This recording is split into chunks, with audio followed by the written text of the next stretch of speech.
Não é uma resposta muito fácil, né, Samuel? A gente sabe o quão complexo é a situação do racismo estrutural no nosso país. Mas eu trabalho há 14 anos no RH e o que eu vejo é que os processos foram sempre desenhados durante muito tempo, né? Não sempre.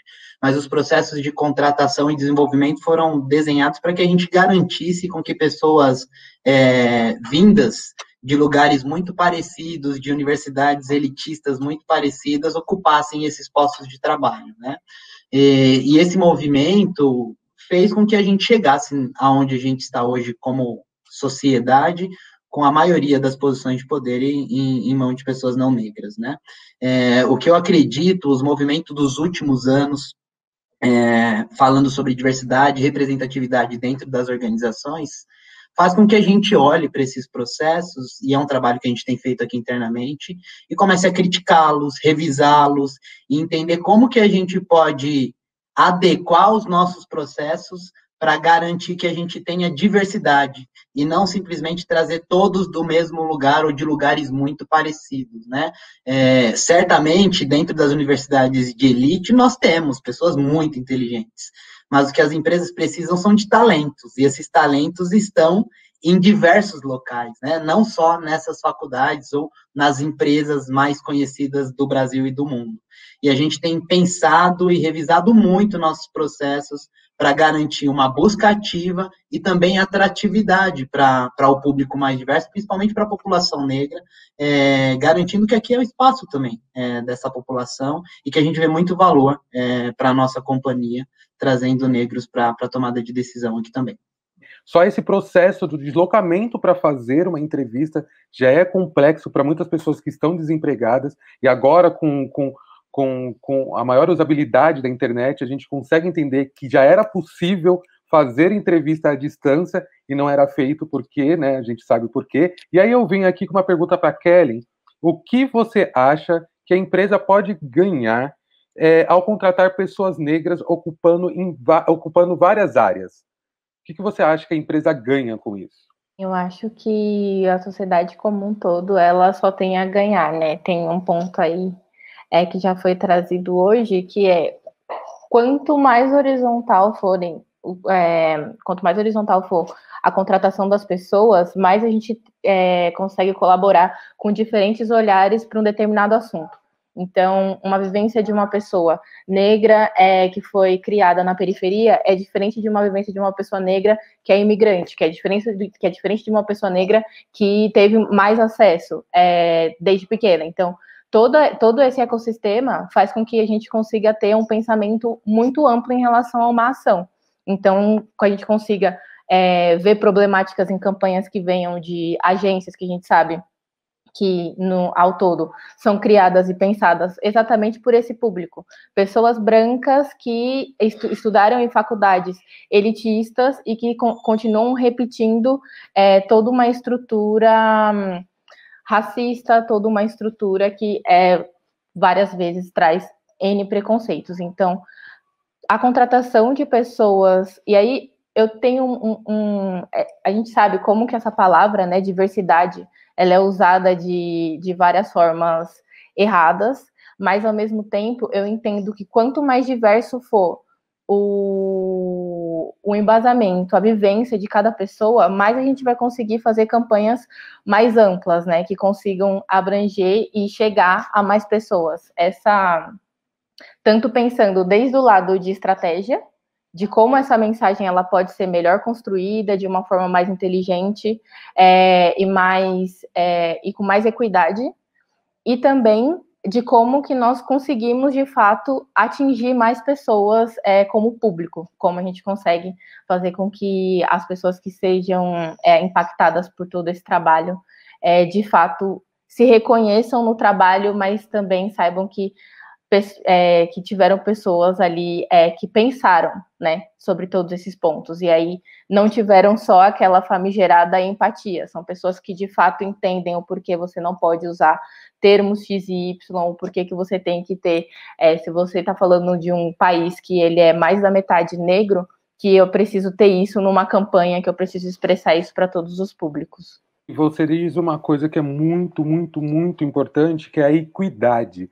A gente precisa entender que a nossa população, como você mesmo disse, é mais de 50% da população é negra, e ela não está sendo representada no mercado de trabalho como um todo. E somos nós que estamos consumindo esses produtos, que somos os consumidores, que somos os ativos dessas marcas.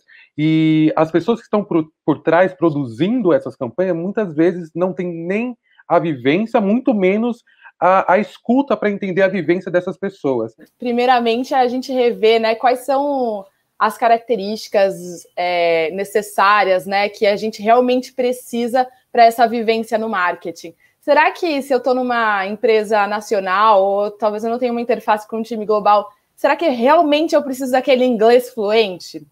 Será que eu preciso ter tido intercâmbio na Universidade XPTO? Será que eu preciso ter feito uma universidade considerada, muito entre aspas, de ponta? Amiga, eu vou até fazer um adendo aqui, porque está sendo muito bom isso que você está falando, porque assim, a gente sabe que geralmente não, né? E será que o que né, conversamos aqui mais cedo, né? A Kellen muito bem trouxe essa necessidade de ter de ter contribuições diferentes, de vivências diferentes. Isso é muito mais rico para o marketing hoje do que ter um certificado de uma universidade XPTO, né? Então, acredito que é o quanto a gente consegue valorizar mais aquelas habilidades que são essenciais, curiosidade, comunicação interpessoal, relacionamento. O resto a gente vai aprendendo no dia a dia, né? Com quem sabe, e cada um vai ensinando um ao outro. Em Ben & Jerry's a gente fala muito de currículo oculto, né? Então, quem é você na fila do pão tirando o seu diploma? Como você consegue, com as suas vivências, agregar com o todo, sem considerar necessariamente aqueles skills mais técnicos, né? Aquelas habilidades mais técnicas que normalmente o mercado olha de forma mais fria. Então, acho que esse é um caminho. E contribuindo ainda com a discussão da pergunta anterior, né, que está tudo relacionado, eu acho que é muito importante também as provocações que a gente faz, a gente que já chegou até aqui, né, como é que a gente consegue influenciar isso? Então, a gente fala muito sobre a necessidade dos times que a gente faz interface, então, das agências que a gente contrata, de publicidade, de eventos, que nesses times que atendam a gente também tenham pessoas diversas, né? E aqui, especificamente, a gente está falando da questão racial e de pessoas negras. Então, não faz sentido, quando eu fui contratada, né? Foi a primeira vez que eu me senti no lugar de olharem a cor da minha pele do lado positivo, digamos assim, né? E aí, eu entrei em parafuso, tipo, como assim, gente? Vocês estão me escolhendo porque eu sou negra? E aí, a resposta que eu tive foi, Ana, estamos num país que a maior parte da população é negra, a gente está... Essa é uma cadeira estratégica que vai falar com o consumidor, porque e no nosso time, né, estamos trabalhando para que essa diversidade ela aumente, porque que essa posição não deveria ser de uma pessoa negra. E então, acho que participar disso também tem sido muito rico para mim, para conseguir contribuir para que esse mercado, a gente escureça esse mercado, né? Eu acredito muito, gente, que esse movimento de contratação de profissionais negros, ele já acontece e ele não vai retroceder. Eu não acredito que essa agenda vai retroagir. Óbvio que eu acho que a gente precisa ficar atento de que ela pode, talvez, não avançar com essa velocidade que ela está avançando agora. E isso é uma coisa que eu acredito muito que precise ficar no nosso radar. A gente está surfando uma onda e a gente precisa ter muita ciência, né, de fazer uma leitura importante de contexto, né? A gente está num momento em que a agenda está evoluindo e que a pauta está super aquecida. Porém, a gente precisa ser cada vez mais estratégico de promover mudanças que sejam estruturais e estruturantes, porque senão a gente passa essa onda e aí a gente vira o token do lugar, a gente vira a cota do lugar. E quando eu falo cota, não é num sentido de que eventualmente o tema me incomode. Eu costumo brincar, falei, gente, vocês não querem chamar de cota? Chama de meta, não tem problema nenhum. Agora, reconhece que tem um gap e endereça esse gap. Basicamente é isso que a gente precisa fazer. Então, eu acho que, em termos dos desafios da indústria de cosméticos, Samuca, ele é o mesmo desafio de qualquer outra indústria. Porém, A indústria da beleza, ela traz consigo uma narrativa, ela traz consigo padrões que não nos incluíram enquanto pessoas negras. E todas as vezes que eu discuto a questão da diversidade, eu acho que a gente tem vários aspectos a tratar, mas se a gente fosse elencar duas grandes dimensões, a gente falaria da interna e da externa. Internamente, pensando na perspectiva de contratação, de headcount, de ter time, e na perspectiva externa de como isso se reflete nas nossas comunicações. E aí, falando especificamente dessa indústria de beleza, a gente precisa reconhecer que há muito tempo nesse país, toda a nossa produção cultural ela é construída pelas empresas, sendo dominada pelo mesmo grupo, por um único grupo, hegemônico, né? Majoritariamente branco, elitista, masculino, e que acabou detendo ao longo dos anos essa construção dessa narrativa. Quando a gente cria times mais diversos, e óbvio que talvez isso seja chover no molhado, porque a gente já sabe, mas como essa live é aberta, e eu nunca vou, eu acho que é sempre uma oportunidade de reforçar, todas as vezes que a gente cria esses times diversos, é possível pensar em novos produtos que muitas vezes não estão sendo desenvolvidos porque falta justamente essas perspectivas diferentes entre os times. Se a gente pensar, por exemplo, nas empreendedoras, que são, em sua grande maioria, nesse país, empreendedoras negras, a gente vai reconhecer que elas não estão inseridas dentro das empresas, elas não estão inseridas dentro desse mercado formal, mas são as pessoas que estão promovendo e desenvolvendo novos produtos através de conhecimentos que ainda não estão incluídas nas corporações. Então, romper com esses paradigmas, ele passa por uma visão que todas as companhias estão tendo, mas passa muito por uma necessidade de conexão das empresas com os seus consumidores. Eu acho que a gente precisa superar esse lugar de falar sobre comunicação para e falar de comunicação com as pessoas e a partir das pessoas, porque não é fazer produto para as pessoas, é aquilo que faz sentido. E eu costumo dizer que, como profissional de marketing, como publicitária, esse saco de dinheiro acabou para todo mundo aqui está em grandes empresas, né? A gente não faz mais aquele grande, até fazemos, mas não tem mais o TVC no horário entre o Jornal Nacional e a novela das 11, né? Os recursos estão cada vez mais escassos. Hoje é sobre relevância, é sobre conexões, e isso passa por verdade, porque as novas narrativas, né? E essa cultura marginal, e marginal no sentido de estar à margem, como grande produtor de conhecimento e inovação, as pessoas querem ser protagonistas das suas próprias histórias. Elas querem se ver representadas, mas elas querem ver representados os seus códigos, a sua estética, a sua narrativa e aquilo que produz sentido. Então, eu acho que a gente rompe, aí eu vou dar um dado sobre a indústria da estética, gente. A L'Oréal, por exemplo, ela investe muito em pesquisa e desenvolvimento. Ela fez um mapeamento global em vários países, com um contingente gigante de participantes, e ela mapeou, por exemplo, 8 fios de cabelo, 8 tipos de cabelo. O Brasil é o único país no mundo que tem os 8. Então, essa indústria precisa olhar para isso e ela precisa ter essas 8, muitas aspas, tá, gente? Esses 8 tipos de cabelo dentro dos seus quadros para ela poder pensar a partir disso, porque senão vai ser a lógica do colonizador, né? Eu sei aquilo que é melhor para você, eu não ouço. Pensando em marketing, aí vale para tudo, não é só sobre a questão racial ou de gênero, ou LGBTQIA+, ou de pessoas com deficiência, é pensar que para que seja de verdade, eu preciso ter as pessoas aqui dentro desenvolvendo, criando senso de pertencimento, criando sentido, e isso para mim é sobre ser inovador, criativo, disruptivo e garantir a perpetuação do negócio. Para mim, a equação é um pouco sobre isso. Eu acho, sim, Samuca, que as empresas já chegaram nesse lugar de entender a relevância. Eu acho que um pouco do nosso papel e da sociedade é continuar fazendo controle social para que essa mudança continue sendo acelerada. Como a sociedade trata todos os estudantes negros, que é a dificuldade de pensar em carreira, de pensar a longo prazo. Então, eu diria que meu último grande desafio, de fato, foi ser contratada para uma vaga que era muito grande, sabendo que eu geri durante um ano e meio, a praça, que é a maior praça da América Latina, que é São Paulo, com uma expertise que eu tenho, que é de cultura, que é o que a Ana disse, tipo, é como se fosse um background do nosso currículo.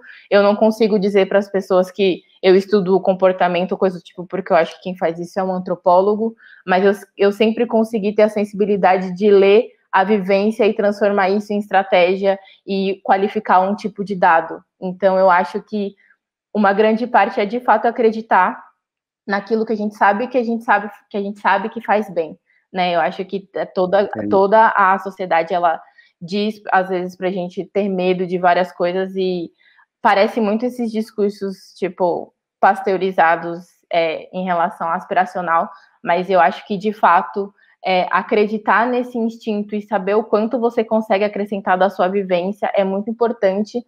E, em paralelo a isso, ter lideranças que, de fato, exercitem esse discurso antirracista que a gente vê, que a galera fala hoje em dia. É muito importante para mim, mesmo que eu lide com uma liderança que é majoritariamente branca, entender que as pessoas me contrataram e sabem que eu tenho expertise para fazer aquilo e que quando vier uma campanha atravessada, eu disser, olha, a gente não pode colocar isso no ar por questão XYZ, a gente precisa mudar o discurso para esse discurso, quando a gente falar sobre determinado assunto nas redes sociais, a gente precisa falar dessa forma e não dessa. Então, eu acho que esse último desafio agora foi muito amplo, porque agora eu tenho, de fato, uma equipe, e para a contratação da equipe eu falei, a gente precisa de uma equipe que seja majoritariamente negra, e aí eu comecei a ver, de fato, toda essa trajetória amarrando esse cargo que eu tenho hoje.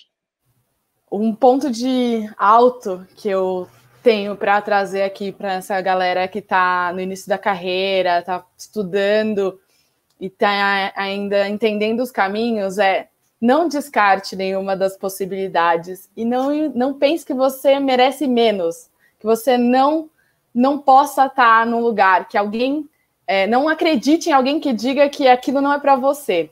Então, muito da minha trajetória foi dessa minha vontade e curiosidade de me enfiar em qualquer projeto que eu achava minimamente interessante, desde participar de um projeto de coral na faculdade, tipo, Ana, o que você está fazendo? Até virar bancária, atender a galera na porta giratória, sabe assim? Todas as experiências que a gente tem, elas conseguem agregar muita coisa interessante. E muitas vezes, né, tem gente que eu vejo que são dois extremos. Tem gente que acha que nunca pode chegar naquele lugar aspiracional e tem gente que acha que, nossa, eu sou um perdedor porque eu estou aqui ainda. E toda experiência é muito rica e nenhuma experiência é melhor que a outra, né? Então, a minha dica é aproveitem tudo que vocês estejam vivendo. Se alguém te convidar para ir para uma coisa, pode parecer furada, vai ver, experimenta e depois você tira essa conclusão depois de viver, que tenho certeza que alguma coisa você vai aprender aí. E aí, como nessa doideira, né, eu passei por diversas áreas, diversas empresas ao longo da minha carreira, eu tenho 10 anos de carreira, né? E eu aproveitei esse momento da faculdade justamente para esse momento de experimentação, né? Então, fazia estágios, participava de vários processos, ficava uns 8 meses em cada lugar, porque eu queria conhecer mais das coisas, aproveitar essa liberdade do começo da carreira, para depois ir direcionando mais, entendendo, né, quem é a Ana profissional. E aí, hoje, eu entendo que o meu lugar é justamente o lugar de conexão. Não é um lugar de especialista, de ser muito fera numa coisa e ser referência a uma coisa, mas é um lugar de conectar, né, todas as vivências diferentes, as áreas diferentes para construir algo novo. Um day one para mim, assim, eu ganhei uma bolsa na faculdade, né? Eu ganhei uma bolsa no ProUni, entrei no curso em abril, as aulas tinham começado em fevereiro. Corri para estudar, na semana seguinte veio prova, bombei em todas, não passei nenhuma. Pensei em desistir na hora, sabe quando você olha para aquilo e fala, meu, isso não é para mim, cara, não é possível. E aí eu fui conversar com um professor, e ele foi muito duro comigo. Falou, Carlos, é o seguinte, cara, você tem duas opções. Uma, tranca a faculdade ou desiste do curso, segue sua vida, e o caminho já está meio que trilhado. Você vai ficar sempre nesse lugar que você está, é uma possibilidade. E a segunda é você cair de cabeça no estudo, sabe? Para você conseguir recuperar não só o tempo perdido aqui da matrícula da faculdade, mas talvez da onde você veio, do estudo que você passou. E aí eu chorei no dia seguinte, entrei em várias reflexões, né? E optei pela segunda e nunca mais abandonei os livros, assim. Eu vou no cabeleireiro, vou com livro. Eu tô em casa, no ócio, eu tô com livro, porque eu acredito que eu preciso recuperar o tempo perdido. Às vezes isso me faz trazer uma régua meio alta para mim, mas esse foi um day one muito importante, sabe? Uma decisão importantíssima que eu tomei para minha vida. E depois eu fui trilhando os caminhos, acho que a Ana trouxe um ponto muito importante, né?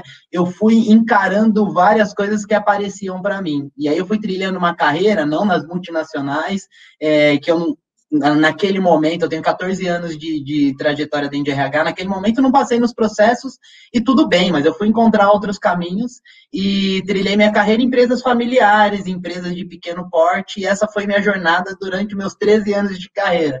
E no ano passado a Pepsi bateu na minha porta e falou: Carlos, tem algo aqui que a gente acredita que você pode fazer a diferença, pode ser algo transformador para a gente ter você aqui. E aí eu falei, pô, vou lá bater um papo e entender como funciona, né? Essa coisa de salgadinho, refrigerante e tal. E me apaixonei, assim, a cada conversa, porque o propósito da companhia estava muito alinhado com o meu propósito de vida, os valores compatíveis e a oportunidade de ampliar a minha voz e ser uma plataforma para transformação. Eu me questionei muito no meu início de carreira, porque eu fui uma excelente aluna, né, no ensino básico, eu fui uma excelente aluna no ensino técnico, eu fiz ensino técnico porque a gente tinha que ter uma profissão, né? Eu sou a primeira geração da minha família que chega na universidade, então era importante ter uma profissão antes disso, já que a gente não sabe se vai chegar lá. E eu fui uma excelente aluna na graduação, mas a minha carreira não deslanchou assim que eu saí da graduação. Né? Não surgiu a grande empresa, eu não entrei nos grandes processos de trainee, porque tinham todas as exigências que me excluíam desse lugar, né? Que era o idioma fluente, que era a vivência internacional, que era saber montar um super business case. Eu estudei numa universidade particular do subúrbio do Rio de Janeiro, então eu não estava nesse lugar, né? E eu me questionava muito se eu tinha feito a escolha certa, e por que as coisas não aconteciam, porque eu via outros colegas meus absolutamente passando na frente, e obviamente, sem questionar, sem entrar no mérito da competência, eu falava assim, poxa, mas menos do que isso eu sei que eu não sou.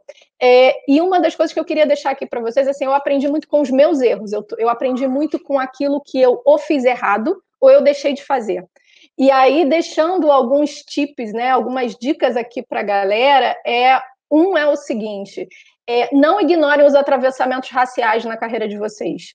Né? Eu me identifico muito com a trajetória do Carlos, né? Foi uma carreira que demorou a deslanchar, peguei tudo que tinha para fazer, virei muita madrugada estudando, trabalhava o dia inteiro, chegava rigorosamente atrasada todos os dias na faculdade, alguns professores entendiam, outros não, não consegui fazer todos os cursos, me desdobrava, porque o nosso dinheiro normalmente é um dinheiro compartilhado com a família, e eu não romantizo trajetórias heróicas, e a gente precisa aprender a fazer isso. A gente não tem que romantizar a trajetória heróica. Óbvio que eu não me arrependo de nada e eu me orgulho muito do que eu fiz, mas pode ser mais fácil, não tem que ser tão duro, não, sabe? O estômago não tem que roncar na hora da aula, entendeu? Você não tem que cochilar porque você está cansado, porque trabalhou o dia inteiro. Então, isso é um ponto.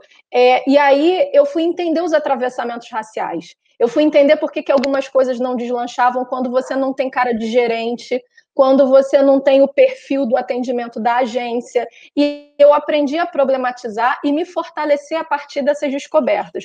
O outro ponto que eu queria deixar aqui para vocês é a questão da gratidão. A gente precisa ser grato a Deus, ao universo, à família, quem quer que seja, mas a gratidão não pode nos impedir de dar outros passos na nossa carreira, porque nós somos os protagonistas das nossas carreiras. Essa síndrome que eventualmente alguns de nós carregam, e eu carreguei durante muito tempo, de vou abandonar as pessoas que me estenderam a mão, vou abandonar as pessoas que me deram a oportunidade, nos impede de dar novos passos.